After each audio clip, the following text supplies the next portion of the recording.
You start having thyroid symptoms, you go to the doctor, they give you a diagnosis. You have a hypothyroid problem, okay? Then you're put on Synthroid or some other medication to give you hormones. And then you ask your doctor, what is causing my hypothyroid problem? And they might tell you, well, your thyroid hormones are low. And you go, okay, all right. You go back home, you start taking your thyroid medication. And about a year later, you're wondering, I don't really feel any difference. My energy is still low. I still am overweight. What's going on? And then if you ask the question, what causes a lowered amount of the thyroid hormones, you may get answers like, well, we don't know. It might be genetic. There's still research going on. So it can be very, very frustrating because it's not about correcting the thyroid. It's about managing your thyroid levels. And if you treat the thyroid with thyroid hormones and you don't see improvements, the question is that the real problem? Or is that just the tip of the iceberg? And what I'm about to talk about is not meant to replace medical care. Check with your doctor before implementing any of these suggestions. The only thing I'm trying to do is raise some really important questions. If you really get to the root cause of a problem, then the problem resolves. If you don't, and you keep managing the symptom, you're basically spinning the wheels and potentially creating a future problem, because one of the side effects of taking thyroid hormones over a longer period of time is you're causing your own thyroid to not have to work anymore. And you're causing your thyroid to become lazy. And it reduces the thyroid's ability to produce on its own. So it becomes very dependent on these thyroid hormones. And then the other question you have to ask is, okay, what does the thyroid produce? It produces T4, T3, as well as another hormone called calcitonin, right? Are you ever given that hormone? No, you're not. One thing to me that's very interesting about the thyroid is that I think really, and this is my own opinion, is that it's a symptom of something else. It's rarely a primary cause. There's so many other parts of your body that can affect the thyroid that are really ignored. So I'm going to increase your awareness of these other things that could be affecting the thyroid. One thing you need to know about the thyroid is that T4, okay, the main hormone that the thyroid makes, is not the active form of thyroid hormone. It's kind of a precursor to the active form, which is T3.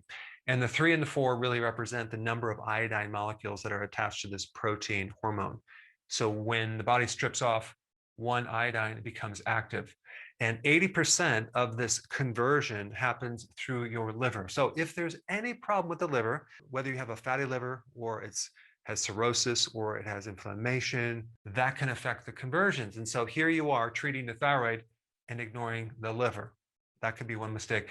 The other 20% of the conversions happen in the kidney. So if there's any problem with the kidney, especially if you are a diabetic or a pre-diabetic or have insulin resistance, chances are you have a problem with the kidney, and that can affect the conversion.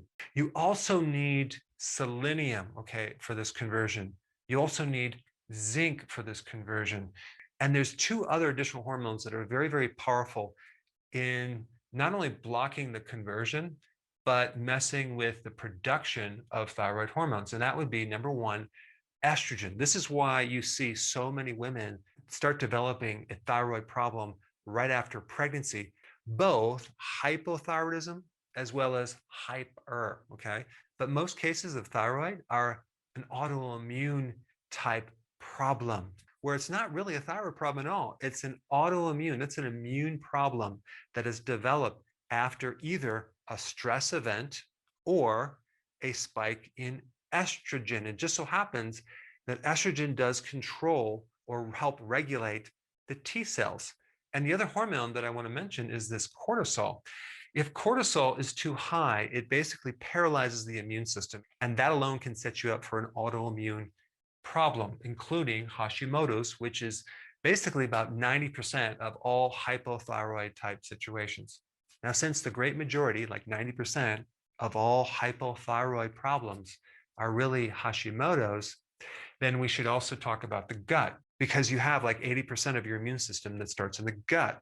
So if there's any type of permeability issues in the gut, like leaky gut, something like that, certain proteins can be leaked into the tissue right beyond the colon and create this whole immune problem. And you can start developing antibodies against certain things. There's a big link between gluten, okay, gluten sensitivity, gluten intolerance, an allergy to the gluten, and hypothyroid problems, especially Hashimoto's.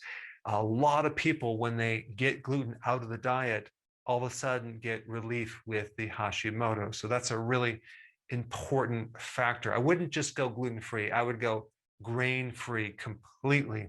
So the other thing involved with autoimmune diseases, especially Hashimoto's, is you always have inflammation. And the inflammation is really what's creating all the problem, all the damage. So if you could just get rid of that inflammation,